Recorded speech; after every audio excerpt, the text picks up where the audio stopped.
መጋቢ ምስጢር ገብረሕይወት እኔ ባላቃቸውም ድንገጥሞኝ ባላገኛቸውም ግን መልካም ዝናቸውን መልካም ክርስቲያናዊ ሕይወታቸውና መንፈሳቸውን እንደ መልካም መዓዛ ከሩቅ ሰማ ስለነበረ በእውነት ልጆች እንዳላቸውም ሰማ ነበር። ግን እንዲህ ያለ መጽሐፍ ጽፈው እኔ መጽሐፉን ሳላየው ማለት ነው መጽሐፉ ምንም ይሁን መጀመሪያ ሲያውቁት ስለ አባታቸው እና ከዛ በኋላ መጽሐፉ ላይ ያገኘሁትና ምለው መጽሐፉን በአባታቸው አምኜ ከተቀበልኩ በኋላ ነው እና በእውነት የአባተው በረከት ይድረሰን ይደረብ። በእውነቱ ታላቅ አባት ነበሩ።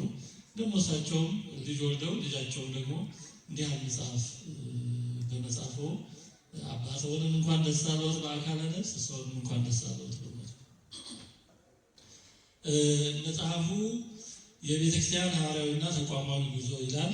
እውነትም በእውነቱ መጽሐፉ እንደ ርዕሱን ጠብቆ የተጻፈ ነው። የሚያነሳቸውን ጉዳዮች እንደተወሰኑ ለማንሳት ሞክር። አንዱ እንግዲህ ከመጀመሪያው ጀምሮ ቤተክርስቲያን ያለፈችባቸውን ተቋማዊ ጉዞዎች ከእስክንድርያ መምህር ጋር የነበሩትን ግንኙነቶች በዛው ሂደት ውስጥ የነበሩትን ወጣ ገባ ሸለቆዎቹንም ከፍታዎቹንም ሁሉንም የነበሩትን ቢያንስ በታሪክ ጎላ ያሉትን የሚጠቀሱትን ይጠቅሳል። ታሪክ የሚጻፈው ትምህርት እንድንወስድ ነው እና ታሪክ ደግሞ የሚነገረው በጎ ብቻ አይደለም። ከሁሉም ነው ታሪክ የምንማረው። መጽሐፍ ቅዱስ የሚነግረን የዳዊትን ልበ አምላክነቱን ብቻ ሳይሆን ድቀቱን የሚነግረናል። እንደዛ ነው። እውነተኛ ገድላትም እንደዛ ናቸው እንጂ ብሎ ሸፋፍኖ አያስተምሩም። ምክንያቱም እኛ ሰዎች ነን፣ በመውጣት በመውረድ ነው የምንኖረው። ስለዚህ ያንን እውነተኛ የሆነ የታሪክን ሂደት የሚያሳይ ነው። በዛ ሂደት የነበሩ ጥንካሬዎችንም በረከቶችንም ያሳያል፣ ደግሞ ድክመቶቹንና ውጣ ውረዶቹንም ያሳያል። ከዛ ይቀጥልና ወደ ሁለተኛው ምዕራፍ 6 ምዕራፍ ነው ያለው። እንደዛ ማለት ነው 7 ነው ይቅርታ። ወደ ሁለተኛው ምዕራፍ ላይ ይሄዳል። በዚህ ሂደት ያሉ ነገሮችን ያነሳና ከዛ በዚህ በሁለተኛው ከአቡነ ተክለ ሃይማኖት ጋር ከጨጌነት ጋር ከዚህ ከመንግስት ከዛጉዌ ወደ ሰለሞን መሸጋገር ጋር የሚባሉትን ነገሮች ያነሳና የሚሞገቱትን ይሞግታል እና በጣም ጠንካራ ነጥብ ነው እዚህ ላይ የተነሳው።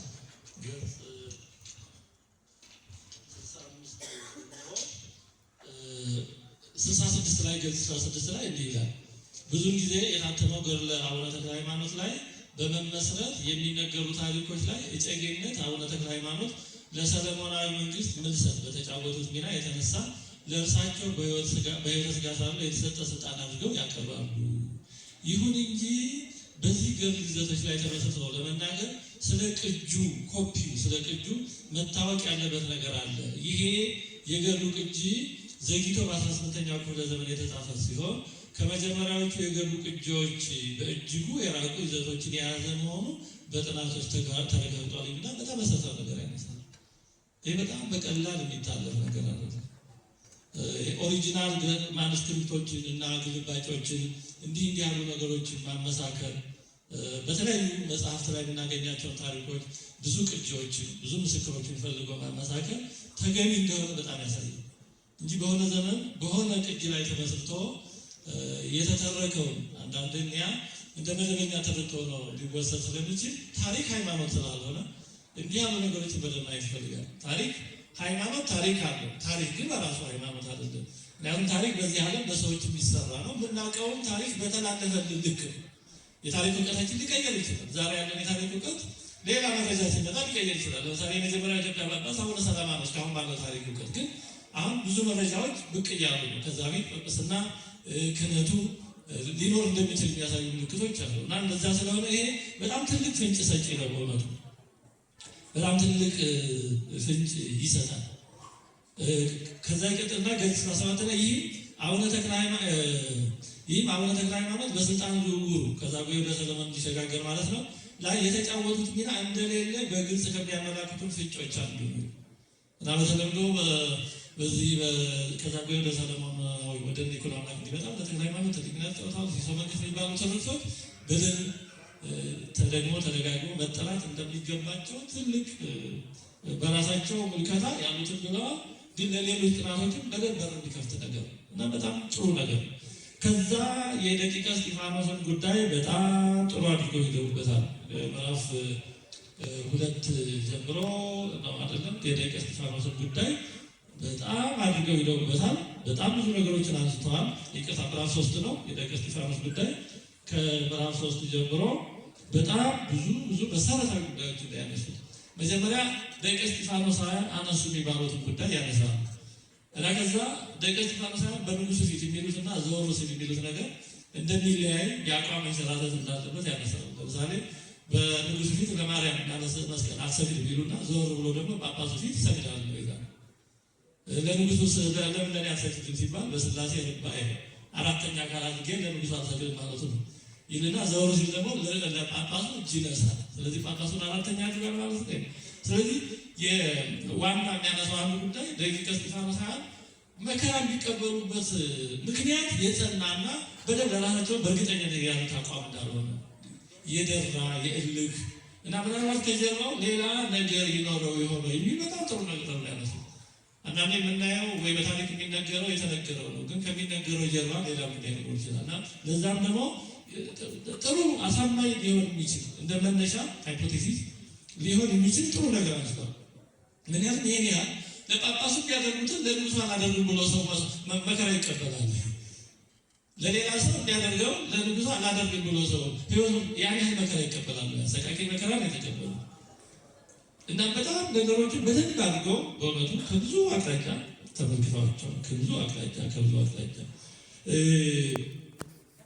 ከዛ የመነኮሳቱ የደቂቀ እስጢፋኖሳውያን ማለት ነው ለንጉሱ ሲመልሱ አመላለሳቸው ትሕትና የጎደለው ፈሪሃ እግዚአብሔርን የጎደለው ጥቅሶችንም አለቦታው በመጥቀስ በጥቅሶች ላይ የሌለ ነገር በመሰንቀር የተሞላ መሆኑን አሳይቷል። ለምሳሌ ስለ መስገድ አለመስገድ ጉዳይ ንጉሱ ሲጠይቀው ከንጉሱ ወገን ያው ንጉሱ ለምን ዳዊትም እንደዚህ ሰግዳለህ ሲባል መነኮሳቱ እንዲህ አሉ ይላል። ዳዊት ራሱ በመንፈስ ቅዱስ ለእንግዳ ማለት አትስገዱ ብሏል። እስኪሁን ሰውን አክብሮ መስገድ እና ለእንግዳ ማለት መስገድ በሚሰሩ ነው የሚገናኙ።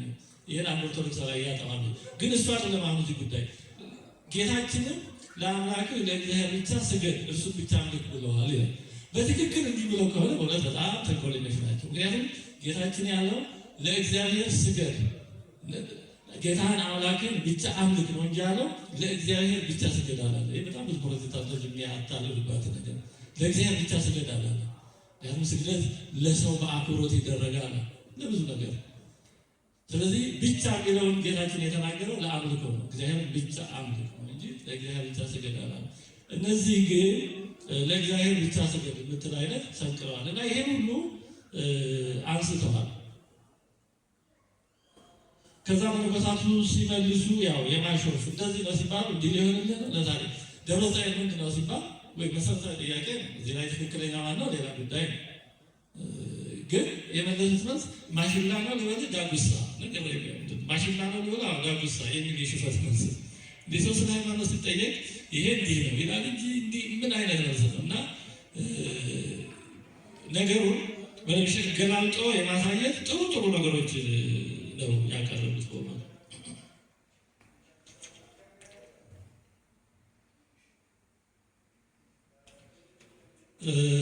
ከዛ እነዚህ ነገሮችን ያነሱና በጣም በብዙ አቅጣጫ በጥሩ መልኩ ስላነሱት እኔ አሁን ያን ሁሉ መድገም አይገባኝም፣ እንድናነበው ነው የተጻፈው።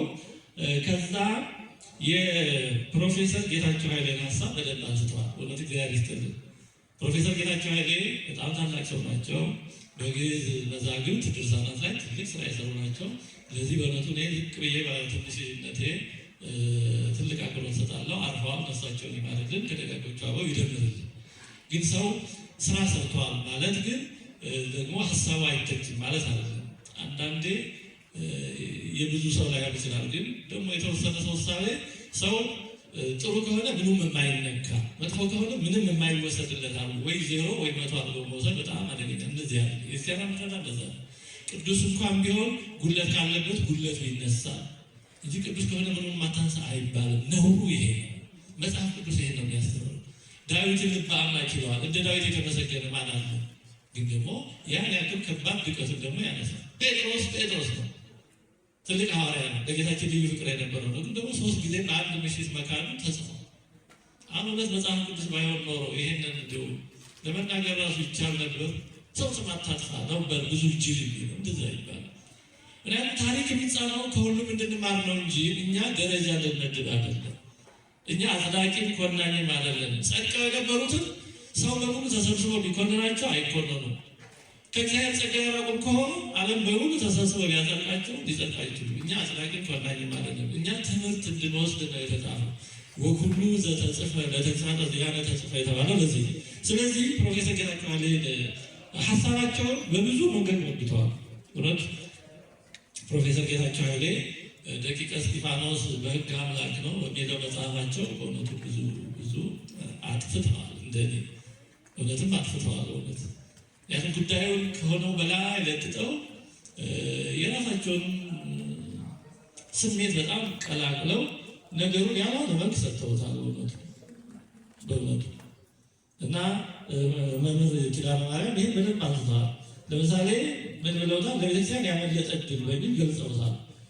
የፕሮፌሰር ጌታቸው ኃይሌ ምኑ ላይ ያመለጠው ዕድል ብለው ያነሳሉ። ምንድን ነው ደቂቀ እስጢፋኖስ ያነሱት አዲስ ሀሳብ ያልነበረ? ለምሳሌ አንዱ ደቂቀ እስጢፋኖስ ማህበረ እስጢፋኖስ ያነሱት ጥብቅ የምንኩስና ስርዓትን የሚከተል ማህበር ነው መባለው ነው። ይህ ጥብቅ የምንኩስና ስርዓት ከበሳቸው ጊዜ የተጀመረ አይደለም። ከሳቸውም በፊት ነበር፣ ከሳቸው በፊት የነበረ ነው፣ ከሳቸው በኋላ የነበረ ነው።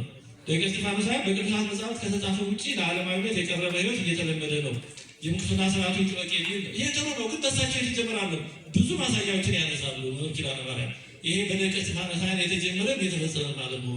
እሺ ከዛ በኋላ ቀጠለ እንኳን ቢባል ከዛ በፊት ያልነበረ በእነሱ የተጀመረ አይደለም። ለምሳሌ ይላሉ ይህ አይነቱ ተጋድሎ ሌሎች የሸዋና የአማራ አካባቢ ገዳማት አባቶችን ፈጽመውታል። እና አባ ጸሎተ ሚካኤል፣ እነ እጨጌ ፊልጶስ ከአፄ ሰይፈ አርዕድ እስከ አፄ ይስሐቅ በነበሩ ነገስታት ጊዜ የከፈሉትን መስዋዕትነት ማየት ይቻላል። እና አባ ተክለ ሐዋርያት፣ እነ እጨጌ እንድርያስ ከራሱ ከአፄ ዘርዓ ያዕቆብ ጋር ተጋጭተው የከፈሉትን ዋጋ ማንሳት ይቻላል። ይህን ዋጋ ከፍለዋል። እነዚህ አባቶች ብዙዎቹ ስደት፣ እስራት፣ መከራ፣ ግርፋት፣ ግድያ ደርሶባቸዋል እንጂ በማህበረ እስጢፋኖስ ለመጀመሪያ ጊዜ የተለኮሰ ነገር አይደለም። የምንኩስና ሕይወቱ ይጠበቅ፣ እውነት ይጠበቅ ማለት። ስለዚህ ምንድነው ያመጡት ደቂቀ እስጢፋኖስ? ስለዚህ ፕሮፌሰር ጌታቸው ኃይሌ ልክ በደቂቀ እስጢፋኖስ እንደ አዲስ ካለመኖር ወደ መኖር የመጣ አስመስለው ያራገቡት ለምንድን ነው ነው? ባለማወቅ ነው ወይስ ሌላ ሞቲቭ ከጀርባ አለ የሚለውን በደንብ ወቅተዋል። ሌላ ሁለተኛ ደቂቀ እስጢፋኖስ አመጡ ብለው ፕሮፌሰር ጌታቸው ኃይሌ እንደ ልዩ ውለታ የሚያነሱት ለመስቀልና ለእመቤታችን ከመስገድ አንጻር ስናየው ጭራሹኑ በጉዳይ ላይ እርግጠኛ ያለመሆኑና በየጊዜው በሀሳብ እየተሸነፉ ሲያፈገፍጉና ሲሳቡ ነው የምናየው። ይጀምሩና አይሰገድም ብለው ይጀምሩና በኋላ ደግሞ ይሰግዳሉ። አምልካቸው ጉዳያቸው ከንጉሱ ጋር መሰራዊ ጉዳይ አለ። እንደ በኋላ ላይ ሲጠየቁ ስለ እመቤታችን እንዴ እሷማ ክብር ይገባታል የመዳኛችን ዘውድ ናት ይላሉ። እንዴ እንሰግዳለን ይላል፣ ለመስቀሉ እንሰግዳለን ይላል። ስለዚህ ምንድን ነው ያመጡት ነገር? አመጡም ከተባለ እሳቤ ከዛ በፊት በነበሩ ቀደም ባሉ ዘመንም ነበረ። ኑፋቄው ስህተቱ በሌሎችም በምስራቅ ኦርቶዶክስም አይኮኖክላዝም ነበረ። ምንም ያመጡት አዲስ ነገር አይደለም፣ አዲስ ነገር አይደለም። ይህን ያህል ሶስተኛ በሌሎች ሀሳቦች አንጻር ሲታይ ግትር ሆነው የታዩበት ጉዳይ ለንጉሱ የመስገድ ጉዳይ ቢሆን እሱ ቢሆን ጳጳሱ ልጅ ሲነሱ ተሽሯል። ለንጉሱ አራተኛ አምላክ አድርጌ አራተኛ ከስላሴ አካል አድርጌ አልሰግድም ይሉና ለጳጳሱ ደግሞ ይሰግዳሉ። ምኑን ነው በአቋማቸው የጸኑት? ጉዳዩ ለሰው ሰው የመስገድ ጉዳይ ነው ወይ? አቋማቸው ለጳጳስ ይሰገዳል ለንጉስ አይሰገድም ቢሆን ይህን በግልጽ ተናግረው ይህን ነው ምናምን ቢሉ አንድ ነገር ነው። ግን ከእግዚአብሔር ውጭ ለማን መስገድ በስላሴ ላይ አራተኛ መጨመር ነው ካሉ ለጳጳሱ ደግሞ ሰገዱ። የሚዋዥቁ ሰዎች እንጂ ለሆነ ጉዳይ እውነትም ይሁን ውሸት እንኳን ጸንተው የሚጋደባሉ። የሆነ ይጀምሩና በኋላ የማያስኬድ ሲሆን ሸተት ይላሉ። እና ይህ ዝም ብሎ ሲታይ ነገራቸው ይህ ዝም ብሎ በጀብደኝነት ዝም ብሎ በስሜት የበቃ አድርጎ ራስን በእብሪት ከፍ አድርጎ የማየት ነገር ኋላ ግን ሀሳቡ ሲሸረሸር ያው ወገቤን ወደኋላ ማለት ይሆናል። ይህን ያህል ያመለጠ ዕድል ተብሎ የተገለጸው ለውጥ ምን እንደነበር ታዲያ ብለን እንድንጠይቅ የምንገደደው ለዚህ ይላል። ሌላ መጽሐፍት ደቂቀ እስጢፋኖስ ትልቅ ትሩፋት የደቂቀ እስጢፋኖስ ትልቅ ትሩፋት ብለው የሚያቀርቡት ንጉሱን በድፍረት መጋፈጣቸው። ይህ ደግሞ በእናፄ አምደ ጽዮን ዘመን እና አቡነ ጸሎተ ሚካኤል ሌሎችም ንጉሱን ተጋፍተው እና አቡነ አሮን ዘደቂት ብዙ መከራ ተቀብለው። ስለዚህ ደቂቀ እስጢፋኖስ እንደ አዲስ ያመጡት አዲስ ፈጠራ አዲስ አስተበርክቶ የለም። እና ምኑን ነው ፕሮፌሰር ጌታቸው ኃይሌ ለቤተክርስቲያን ያመለጠ ዕድል የሚሉት? እና አንዳንዴ አጉል ውግንና ካልሆነ በስተቀር ምንም ውሃ የሚያነሳ ነገር እንደሌለ በደንብ አሳይቷል። ሌላው ቤተክርስቲያን ውስጡን ሀሳባቸውን ተቀብላለች ይላሉ ፕሮፌሰር ጌታቸው ኃይሌ።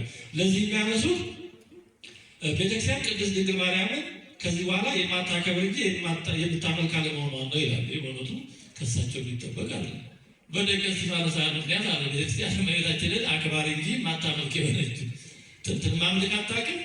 ከዛ በዛም ዘመን ጉዳይ እሹ እሱ አይደለም። አክብሮት እንዴት ይገለጣል ነው ጉዳዩ። መስገድ ይገባል አይገባም ነው እንጂ ትመለካለች አትመለክም አልነበረ። እና ይሄ ሶኮልድ ምሁርነት በጣም አሳሳቢ ነው በእውነቱ። እና መዛግብትም የማንንም ሰው ጽሁፍ ከብዙ አቅጣጫ ማየት የሚገባው ለዚህ ነው። ሰው በሆነ ነገር ፒኤችዲ ያለው ፕሮፌሰር ነው ምንም ይሁን ሊቅ ነው አንቱ ነው ቢባል ሰው ነው። ምክንያቱም ሰው በብዙ ተጽዕኖዎች የሚመጣ ነው። በዛም ዘመን እንግዲህ ሰው የሚመጣበት የራሱ ምክንያት ይኖረዋል። እና ያን የፕሮፌሰር ጌታቸው ኃይሌ በሕግ አምላክ የሚለው መጽሐፋቸው በእውነቱ ፕሮፌሰር ጌታቸው ኃይሌ በሕግ አምላክ የሚያሰኝ ስራ ነው የሰሩት። እንደዚህ አይነት ስራዎች ያስፈልጋሉ በእውነቱ። ይሄ ጥሩ ጅምር ፕሮፌሰር ጌታቸው ኃይሌ በደቀ እስጢፋኖስ ላይ የጻፉት ነገር ትርጉም ቢመስልም ብዙ የራስ ነገር ስላለው ጥሩ አድርገው ሞግተዋል። ይሄ በጣም መነበብ ያለበት በዚህ ምክንያት ከዚህ የተነሳ እንኳን ብቻ መነበብ ያለበት ነው። ብዙ እንደዚህ ያሉ ነገሮችን በጣም ከብዙ አቅጣጫ ነው የሚያነሱት። እንደገና ሌላው የሚነሳው ልክ የደቀ እስጢፋኖስ መነኮሳት በዚህ በሳይንሳዊ ወይም በቴክኖሎጂ ላቅ ያሉ ይሄ በነፋስ የሚሰራ ወፍጮ ምናምን ሰርተው እንደነበረ እና በንጉሱ እና በዘመኑ በሌሎቹ ግን ያ ወደኋላ እንደተጎተተ ተደርጎ ቀርቧል። በጣም ውሸት ነው፣ ፍጹም ውሸት ነው። እንደውም አባ ዕዝራ ስለዛ ሲጠየቅ የዚህ ያለ እውቀት ምንም ጥቅምም ትርጉም የለውም አይነት ብሎ አንዳንድ ቆሎ የተናገረ አፄ ናሁን ግን እንደውም ሰርታ ሳይ ብሎ ነበር። እንደገና ሌላ ማሳያ ያነሳሉ። በመልዕልተ ኪዳነ ማርያም ስለ አንድ መነኮስ ስለሆነ መድኃኒት እንደዚህ ቁስል ላይ መድኃኒት ሊያደርግ የሆነ ቅጠል ነገር ሲጠቀም እንደዚህ ያታደርግ ስርማሽ ቅጠል መጣሽነት ነው ብሎ ሲያናንቅበት ደቀ እስጢፋኖሱ ማለት ነው ለይታይ። ስለዚህ የትኛው ድል አምልጦ ነው? በእነሱ ምክንያት ምን አምልጦ ነው? ልክ ለቤተክርስቲያን ለሀገር ያመለጠ ድል ተደርጎ የሚሰበክ አያት ፕሮፓጋንዳ እና ይህንን በደንብ ወግተዋል። በጣም በእውነቱ በጣም በዚህ ይመሰገናሉ። ሌላው ገዳማትና ስብከተ ወንጌልን በተመለከተ በጣም በሰፊው አንስተዋል። ገዳማት ጸሎታቸው ሌላው እንቅፋቸው እንዳለ ሆኖ በስብከተ ወንጌል ረገድ ትልቅ ሚና ሲጫወቱ እንደኖሩ እና ያው መረሳት እንደሌለበት ብዙ ቦታ አንስተዋል። ሰረገል 88 ላይ ይህም ገዳማቱ ስብከተ ወንጌልን በማስፋፋት በኩል በዚያን ጊዜ የነበራቸው ሚና አሁን ካለው አንጻር ሲታይ ትልቅ ትምህርት የሚገኝበት ሆኖ መታየቱ ነው ይላሉ። ገጽ 94 ላይ ብዙ ጊዜ ገዳም ስንል ቀድሞ ላይ መረተን የሚመጣው ጾም ጸሎቱ ነው። ነገር ግን አስቀድመን እንደገለጽ ነው ትምህርትና ሐዋርያዊ አገልግሎቱ እኩል የሚተኩባቸው ነገሮች እንደነበሩ ማወቅ ያስፈልጋል ብለው ወይም ከብዙ ቦታ ከብዙ ታሪክ ጠቅሰው አንስተዋል። ልዩ ብዙ መሰረታዊ ጉዳዮችን አንስተዋል። አለፍ እያልኩ ባነሳላችሁ ገጽ 160 እና 161 ላይ አንድ ሌላ በጣም መሰረታዊ ነገር አንስተዋል። የምዕራባውያኑ ሚስዮናውያን ዘመናዊ ሶኮል ዘመናዊ ትምህርትን ሲያስፋፉ ያስፋፉበትን መሰረታዊ ነገሮች ሶስቱን አንስተዋል። ሁለቱን እንዳሉ እዛው ትችል አንባቢ። ሶስተኛው ቅኝ ግዛትን ለመቃወም የሚያስችል ንቃተ ህሊና ላይ በማይደርሱበት ሁኔታ በማሰልጠን አምራችነታቸውን ማሳደግና ጉልበታቸውን ለሚያቋቁማቸው ፋብሪካዎች መጠቀም። ዘመናዊ ትምህርት ዓላማው የተስፋፋበት መንገድ ያሰለጥናል። ለመቀጠር አካውንታንት፣ ኢንጂነር፣ ዋቴር ምንድነው ምናምን ቴክኒሽያን በሚያደርግ መልኩ ያሰለጥናል። ግን የቅኝ ግዛትን ምንነት የማንነት ማጣትን የባህል ወረራ ምንነት ይህ አይምሮዊ ቅኝ ገዥነትን በማያሳውቅ መልኩ ነው ይሰጣል። በጣም ትልቅ ፖይንት ማለት ባጭሩ ሲገለጽ ስልጡን ባሪያ ነው የሚያደርገው። ባሪያ ነው ግን ስልጡን ነው። እንግሊዝኛ ይናገራል፣ ዘመናዊ ኮምፒውተር ይጠቀማል። በጣም በቃ ቴክኒሽያን ነው። ምንም ነገር ሊሰራ ይችላል። አእምሮ አስተሳሰቡ ግን ባሪያ ግን አያውቀውም። እንዳያውቀው ተደርጎ ይሰራ አንድ ወደኋላ የሚል ፊልም ሰዎች ጋር የጉባኤ ቤት መምህራን ናቸው የጋበዙ እና ከዛ በኋላ ግን ለብዙ ሰው ጋር ይዘዋሉ። ወደኋላ የሚል ፊልም ያያቸዋላችሁ